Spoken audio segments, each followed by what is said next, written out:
Hello everyone, welcome back to ICI webinar summary series part 3, जहां आज हम summary देखेंगे ऑडिट सब्जेक्ट की। जिन्हें इस सीरीज के बारे में नहीं पता, मैं उन्हें बता दूं, ICI लाइव वेबिनार्स इशू कर रहा है, जहां पर हर एक सब्जेक्ट वाइज डिस्कस किया जाता है कि एग्जाम में कैसे पेपर बनेगा, कैसे सेट होगा, कहां से क्वेश्चंस आएंगे, स्टूडेंट्स नॉर्मली क्या मिस्टेक करते हैं, कैसे आपका आंसर का प्रेजेंटेशन होना चाहिए, क्या पॉइंट्स आपको प्रिपरेशन के टाइम ध्यान में रखने चाहिए। इसके साथ ही स्टूडेंट्स की कोई क्वेरी है तो भी आप लाइव सेशन में जाकर उसे पूछ सकते हैं, वहां पर प्रॉपर सॉल्यूशन आपको मिलेगा। तो जिन स्टूडेंट्स के जेन में एग्जाम है वो ये नहीं देख पाएंगे क्योंकि वेबिनार्स बहुत लंबे, तो मैं क्या कर रही हूँ, उन वेबिनार्स की एक समरी सब्जेक्ट वाइज आपके साथ शेयर कर रही हूँ, ताकि जो क्रक्स है उसका आपको आइडिया हो जाए और आप अच्छे से अपना एग्जाम दे सके और 5 to 10 मार्क्स ना इजीली आप इस वेबिनार्स के थ्रू इंक्रीज कर सकते हैं हर एक सब्जेक्ट में। बस कुछ पॉइंट्स का आपको ध्यान में रखना है। एंड हाँ, जिन स्टूडेंट्स का अटेम्प्ट अभी जेन में नहीं है, मैं कहूँगी यार एक बार उन वेबिनार्स को अटेंड कीजिए, क्योंकि जो स्टूडेंट सेल्फ स्टडी कर रहे हैं ना, जिन्हें पॉइंट्स में या किसी चीज़ में डाउट होता है, वो कहाँ पे जाके पूछेगा, तो वो ICI वेबिनार में सब्जेक्ट वाइज जो भी वेबिनार्स हो रहे हैं ना, वहाँ पर जाके अपनी प्रॉब्लम बता सकता है और वहाँ पे उन्हें सॉल्यूशन भी मिलेगा। अगर आपको किसी पॉइंट में डाउट है या फिर सब्जेक्ट पैटर्न में आपको कोई डाउट है या फिर किसी स्पेसिफिक पॉइंट में, टॉपिक में आपको डाउट है कि इसका आंसर ऐसे क्यों आ रहा है या फिर कोई कॉन्सेप्ट आपको समझ में नहीं आ रहा है, हर चीज़ यहाँ पर सॉल्व की जाएगी। So without wasting time start करते हैं हमारे वेबिनार की समरी से। तो वेबिनार की जो स्टार्टिंग में बहुत बेसिक पॉइंट्स हुई थी कि जो आप स्टडी कर रहे हो, आपका सोर्स ऑफ स्टडी मटेरियल क्या होना चाहिए। तो उन्होंने कहा आपको ICI स्टडी मटेरियल कवर करना है, RTP, MTPs plus MCQs and case scenario based जो MCQs है ना, वो आपको BOS नॉलेज पोर्टल से करने हैं। इसमें एक स्टूडेंट ने क्वेश्चन भी पूछा था कि स्टडी मटेरियल के जो क्वेश्चन है वो इनफ है क्या एग्जाम के लिए।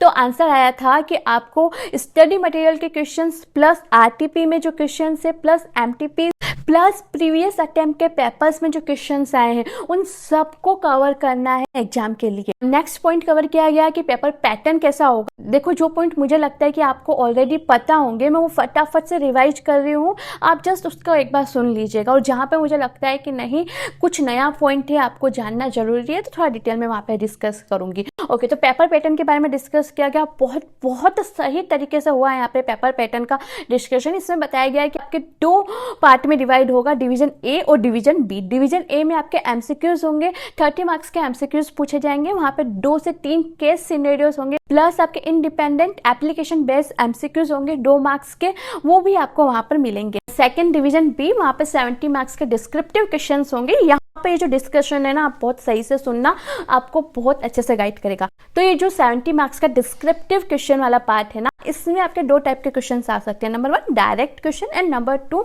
आपके केस सिनेरियो बेसिस। तो डायरेक्ट क्वेश्चन आएंगे ना, उसमें आपको आंसर कैसे करना है।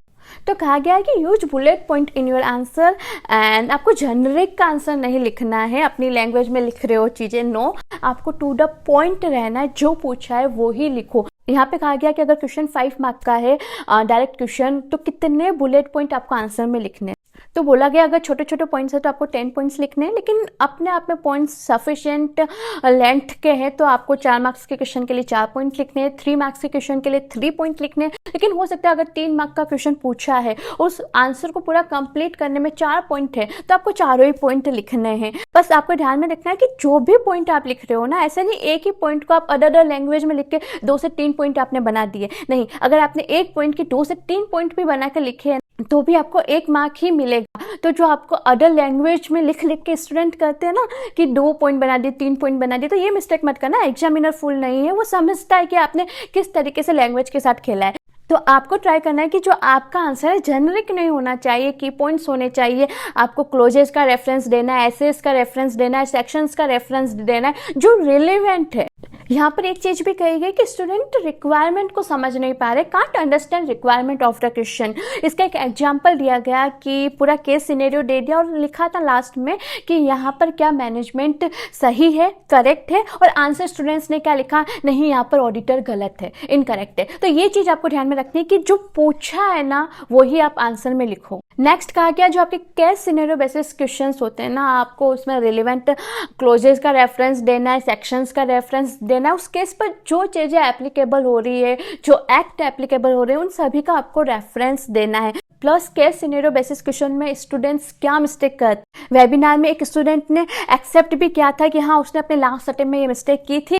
उसने सबसे पहले क्या किया, कंक्लूजन लिख दिया, फिर प्रोविजन लिखा और उसकी वजह से उसे मार्क्स नहीं मिले। तो जो केस सिनेरियो बेसिस है तो वहां पर आपका प्रेजेंटेशन कैसा होना चाहिए, फैक्ट लिखो, फिर प्रोविजन लिखो, फिर फैक्ट और प्रोविजन को आपस में को रिलेट करो। मेन यहीं पर इसी पोर्शन पर आपको आंसर मिलते हैं कि आप कितने अच्छे से प्रोविजन को फैक्ट के साथ कनेक्ट करके लिख रहे हो, और फिर आप अपना कंक्लूजन लिखो। देखो जितना अच्छा आपका प्रेजेंटेशन होगा, टू द पॉइंट आपका आंसर होगा, एग्जामिनर को कम मेहनत करनी रहेगी आंसर को सर्च करने में, उतना अच्छे से आपको मार्क्स मिलेंगे। नेक्स्ट इन कहा गया जो स्टार्टिंग के 15 मिनट रीडिंग टाइम मिलता है ना, उसमें क्वेश्चन नंबर 1 कभी भी रीड मत करो, क्योंकि वो तो कंपलसरी आपको करना ही है। इसके बजाय दूसरे क्वेश्चंस में आप देखो कि कौन सा क्वेश्चन आपको नहीं आ रहा है, छोड़ना है, एंड कौन सा क्वेश्चन आपको फर्स्ट करना है, फर्स्ट प्रेफरेंस में उस क्वेश्चन को करना है, आपको बहुत अच्छे से आता है। 15 मिनट का आपको अच्छे से यूटिलाइज करना है। नेक्स्ट थिंग कही गई कि allocate estimate time to each question, try करो उस टाइम में आपका वो क्वेश्चन हो जाए, और लास्ट में 5 to 10 मिनट्स रखो अपने पेपर को फिर से रिव्यू करने के लिए कि कहीं कोई मिस्टेक तो नहीं हो गई, क्योंकि कितनी बार बहुत स्टूडेंट मिस्टेक कर देते हैं और वो रिव्यू करने पर ही आपके माइंड में आएगी कि नहीं यार इसमें ये मुझे लिखना था। तो ये चीज़ आपको ध्यान में रखनी है। ट्राई करना है कि जैसे एमसीक्यूज भी आपके 30 मिनट में कंप्लीट हो जाए। एमसीक्यूज के लिए आप आईसीआई पोर्टल से वहाँ पर प्रैक्टिस कर सकते, क्योंकि आईसीआई के जो एमसीक्यूज होते हैं वो आने के चांसेस ज़्यादा होते हैं।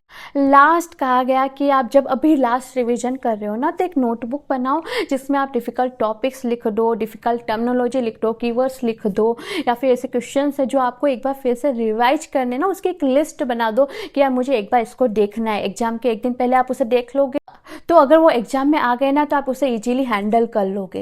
तो देखो जो भी वेबिनार में कहा गया ना, मैं उसे समरी वे में आपके साथ प्रेजेंट कर रही हूँ। जिस तरीके से वेबिनार में गाइडेंस दी गई है मैं आपके साथ शेयर कर रही हूँ, बस समरी वे में कि आपका ज़्यादा टाइम वेस्ट ना हो। तो आई होप ये जो पूरी समरी है आपको रियली आपकी स्टडी में हेल्प करेगी। नेक्स्ट कौन से सब्जेक्ट के लिए आपको वेबिनार की समरी चाहिए मुझे कमेंट सेक्शन में बताओ, नेक्स्ट उसी के लिए प्रिपेयर करेंगे। चलो बाय बाय, मिलते हैं हमारे ऐसे किसी दूसरे वीडियो के साथ।